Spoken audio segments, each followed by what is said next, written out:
कुछ समय पहले ही प्रधानमंत्री बनना चाहते थे, अब ही राष्ट्रपति बनना चाहते हैं। 10 मार्च के बाद कुछ न कुछ होगा। सीपी सिंह जी हाथ जोड़े हुए हैं, नीतीश कुमार जी मुंह घुमाए हुए हैं। हमारे नेता पे अगर लाठी उठ जाता तो पूरा देश जल जाता। लड़कियों की सप्लाई मंत्रियों के घर तक में है। चिराग पासवान जी को निस्तो नाबूद करने का हर वो काम और प्रयास हमारे आदरणीय मुख्यमंत्री जी करते रहे हैं। अभी हाल ही में नीतीश कुमार और प्रशांत किशोर के बीच मुलाकात हुई है। नीतीश कुमार ने प्रशांत किशोर से दिल्ली स्थित उनके आवास पर जाकर मुलाकात की है। हालांकि इस मामले को लेकर जब दोनों से पूछा गया तो उन्होंने साफ तौर पर कहा है कि इस मुलाकात का कोई राजनीतिक मायना नहीं निकलना चाहिए। हालांकि अब ये खबर निकलकर सामने आ रही है कि नीतीश कुमार विपक्ष के तरफ से राष्ट्रपति पद के उम्मीदवार हो सकते हैं। इस मुद्दे पर बातचीत करने के लिए हमारे साथ लोजपा रामविलास के प्रवक्ता चंदन जी हैं। चंदन जी, क्या लगता है कि मतलब दोनों में मुलाकात हुई है, पीके और एनके में मुलाकात हुआ है? उन्होंने कहा था कि कोई इसका मतलब राजनीतिक मायना नहीं निकलना चाहिए, लेकिन अब खबर ये आ रहा है कि नीतीश कुमार राष्ट्रपति पद के उम्मीदवार हो सकते हैं। आप ही लोग मीडिया के माध्यम से हम लोग को भी पता चल रहा है। अभी आपने देखा होगा कि कुछ समय पहले जनता दल यूनाइटेड के राष्ट्रीय कार्यकारिणी में एक प्रस्ताव को पारित किया गया कि नीतीश कुमार जी प्रधानमंत्री के चेहरा हो सकते हैं। अभी कुछ समय पहले ही प्रधानमंत्री बनना चाहते थे, अब ही राष्ट्रपति बनना चाहते हैं। देखिए, बिहार में कोई ऐसा विभाग नहीं है जिसमें घोटाला और महाघोटाला ना हुआ हो। माननीय मुख्यमंत्री जी अब एक संवैधानिक पद चाहते हैं जहां वो अपने आप को सेफ कर सकें। इसी कड़ी में ये सब बातें निकल कर आ रही हैं। भारतीय जनता पार्टी को लगातार हम लोग ये कहते आए हैं कि कहीं से भी जनता दल यूनाइटेड ना आपकी नीति सिद्धांत ना विचारधारा से मैच करती है। सत्ता की मलाई खाने के लिए कम अंक लाने के बाद भी सत्ता में ही बने हुए हैं। तो अब तो दिल्ली में एक तस्वीर निकल कर आई, आप लोगों ने देखा होगा शायद, सीपी सिंह जी हाथ जोड़े हुए हैं, नीतीश कुमार जी मुंह घुमाए हुए हैं। तो उसमें सीपी सिंह जी बोल रहे हैं कि बीजेपी को ऐसे धोखा मत दीजिए। नीतीश कुमार जी मान नहीं रहे हैं। कुछ समय पहले तक प्रशांत किशोर जी को अपने पार्टी से इन्होंने निकाल दिया। तो प्रशांत किशोर जी भी अपना जो है ऑबलाइज करने के लिए तेलंगाना के मुख्यमंत्री चंद्रशेखर राव जी हैं या महाराष्ट्र के मुख्यमंत्री उद्धव ठाकरे जी हैं, शरद पवार जी हैं, ममता बनर्जी जी हैं। तो सियासी गलियारे में तो पहले से खबर थी 10 मार्च के बाद कुछ ना कुछ होगा। और अभी आप देख रहे होंगे कि भारतीय जनता पार्टी और जनता दल यूनाइटेड में किस तरीके से लड़ाई छिड़ा हुआ है। जनता दल यूनाइटेड पिंड छुड़ाना चाहती है। किसी भी तरीके से एक बहाना लेकर हम लोग इससे निकले और विपक्ष का चेहरा आदरणीय नीतीश कुमार जी को बनाने का पूरा प्रयास ही लोग कर रहे हैं। तो भारतीय जनता पार्टी को देखना चाहिए कि नीतीश कुमार जी 2020 बिहार विधानसभा के पहले क्या कहते थे, मिट्टी में मिल जाऊंगा, भारतीय जनता पार्टी के साथ नहीं जाऊंगा। और चुनाव के बीतने के बाद तुरंत 43 विधायक होते हुए भी मुख्यमंत्री के पद पर बैठ गए और हर उस नीति और सिद्धांत से समझौता कर लिया। जहां देखिए बिहार में दलित बच्ची के साथ बलात्कार होता रहा, माननीय मुख्यमंत्री जी एक शब्द नहीं बोले। शेल्टर होम पार्ट 1 और पार्ट 2 दोनों इन्हीं के शासनकाल में हुआ, माननीय मुख्यमंत्री जी मौन रह जाते हैं। तो लगातार अपराधी बेलगाम बिहार में घूम रहे हैं।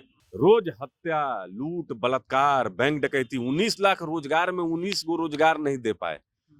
तो किसी भी तरीके से घोटालों से बचने के लिए, अपने आप को उससे बचाने के लिए संवैधानिक पद पर किसी भी तरीके से पहुंचना चाहते हैं, जहां पे कानून भी उस दरवाजे पे पहुंच के अगर रुक जाता हो। तो माननीय मुख्यमंत्री जी का यही पैंतरा है। पद के लिए किसी से भी समझौता ये कर सकते हैं, इनका अपना कोई नीति सिद्धांत नहीं है। अच्छा, आप बीजेपी और जदयू के मतलब बात कर रहे हैं कि दोनों में विवाद है। पिछले दिनों में देखने में आया कि जदयू में खुद 2 गुट बन गया। एक गुट है जो ललन सिंह का है, गुट है आरसीपी सिंह का है। ऐसे में क्या आपको लगता है कि बीजेपी और जदयू का जो लड़ाई चल रहा है तो चल रहा है? देखिए, अंदरूनी लड़ाई तो है, लेकिन बिहार के जो ज्वलनशील मुद्दाएं हैं उनको किस तरीके से समाप्त कर दिया जाए, जो चर्चा का एक विषय बनता है। जैसे आपने देखा कि गाय घाट पार्ट 2 हुआ शेल्टर होम का, इसमें बच्ची दिखा रही है कि कई बार आत्महत्या के प्रयास की। एक बिहार के पूर्व आईएएस ने कहा कि लड़कियों की सप्लाई मंत्रियों के घर तक में है। जहरीली शराब से कैसे? बिहार के 38 जिला में लोग लगातार मरा है, इनके गृह जिला में भी। तो विषय को समाप्त करने के लिए एक नया विषय को क्रिएट करते हैं। पिछले दिनों आपके नेता को भी देखा हमने किस तरीके से वो सड़क पर उतरे थे और उनको गिरफ्तार किया गया, उन पर मतलब पानी छोड़ा गया। तो क्या लगता है कि जो बिहार में न्याय का बात करेगा उसको कुचल दिया जाएगा? बिल्कुल। चिराग पासवान जी को कुचलने का, तोड़ने का लगातार प्रयास होता रहा। एक डिसीजन इन्होंने लिया कि बिहार में करप्शन, अपहरण, अपराध, बलात्कार, भ्रष्टाचार, इन सब विषयों पे बोलना है। बिहार के 13 करोड़ आवाम के बारे में हमको बात करनी है। बिहार को फर्स्ट और बिहारी को फर्स्ट बनाने की बात करनी है। माननीय मुख्यमंत्री जी को यही बात बुरा लग गया कि कहां एक नंबर की पार्टी को तीसरे नंबर की पार्टी चिराग पासवान बना सकते हैं, तो परिवार को और पार्टी को तोड़ने का काम किया गया। उसमें कौन लोग थे?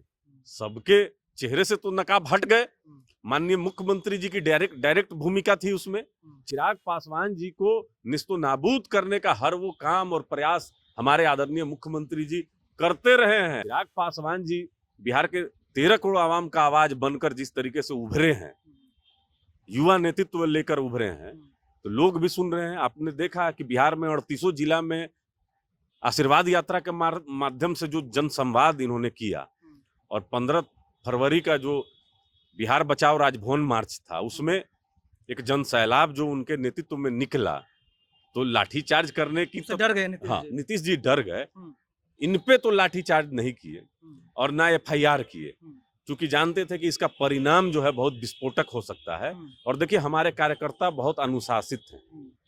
आपने देखा कि कहीं कोई हुड़दंग, कोई हल्ला, कोई शोर शराबा नहीं। मार खा लिए, लेकिन उस मार का जवाब नहीं दिए। लेकिन हमारे नेता पे अगर लाठी उठ जाता तो पूरा देश जल जाता। तो ये तो मुख्यमंत्री जी प्रयास करते रहते हैं कि किस तरीके से चिराग पासवान को दबा कर रखना है, लेकिन जिसमें सच्चाई होती है, जो हक की बात करेगा, उसको तो जनता हीरो बना देती है। वो टूरिज्म पे काम करना चाहता है, शिक्षा पे, स्वास्थ्य पे, रोजगार पे सिर्फ बात ही नहीं करते हैं। एक प्रपोजल माननीय मुख्यमंत्री जी को बना कर भी दिया था, जिसका नाम था बिहार फर्स्ट, बिहारी फर्स्ट, लेकिन माननीय मुख्यमंत्री जी ने उसको मोड़ के डस्टबिन में फेंक दिया। अरे हम लोग से तो माननीय मुख्यमंत्री जी मिलना भी पसंद नहीं करते हैं।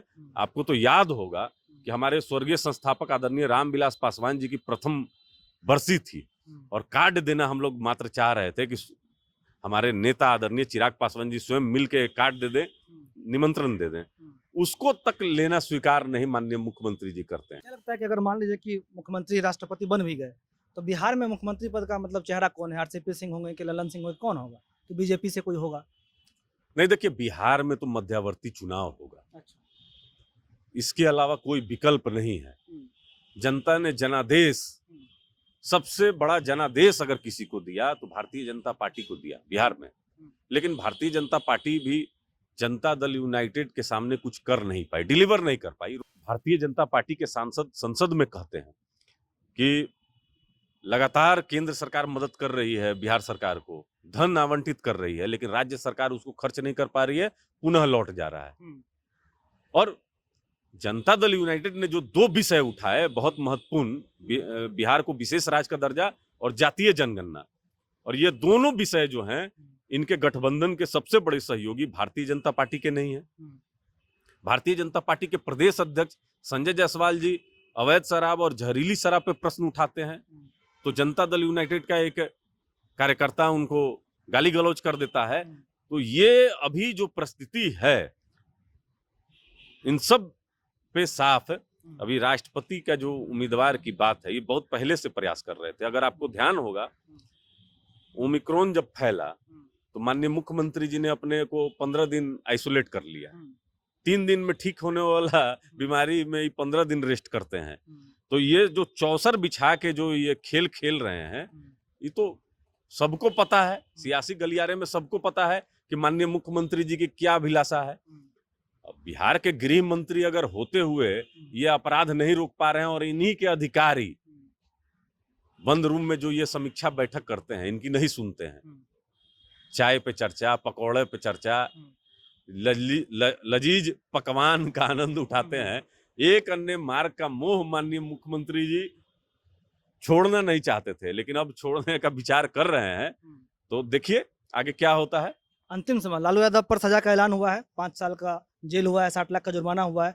आपकी पार्टी किस तरीके से इस फैसले को देख रही है? क्योंकि बहुत सारे लोग जो आरजेडी के हैं वो कह रहे हैं कि लालू जी को फंसाया जा रहा है, बीजेपी के लोग कह रहे हैं कि लालू जी को फंसाने वाले उन्हीं के आसपास के लोग हैं। तो आपकी पार्टी किस तरीके से इसको देखती है? देखिए, न्यायालय के निर्णय पे संदेह नहीं किया जा सकता है। लोक जनशक्ति पार्टी रामविलास संविधान को मानने वाली पार्टी है। न्यायालय ने जो फैसला किया है उसका हम लोग स्वागत करते हैं, लेकिन हमारे व्यक्तिगत संबंध आदरणीय लालू प्रसाद यादव जी से हैं, उनके परिवार से हैं, हमारे राष्ट्रीय अध्यक्ष, हमारे स्वर्गीय संस्थापक आदरणीय रामविलास पासवान जी के। तो इस नाते तेजस्वी प्रसाद यादव जी के प्रति हमारी पूरी सहानुभूति है, हमारी पार्टी की सहानुभूति है। चूंकि एक पुत्र और पिता का जो रिश्ता है तेजस्वी जी और लालू प्रसाद यादव जी में, तो बहुत अभी कष्ट का समय है। तो ईश्वर इनको शक्ति दे कि इसको झेल पाए। और मैं आदरणीय लालू प्रसाद यादव जी के जो स्वास्थ्य है लगातार इन दिनों गिरा है।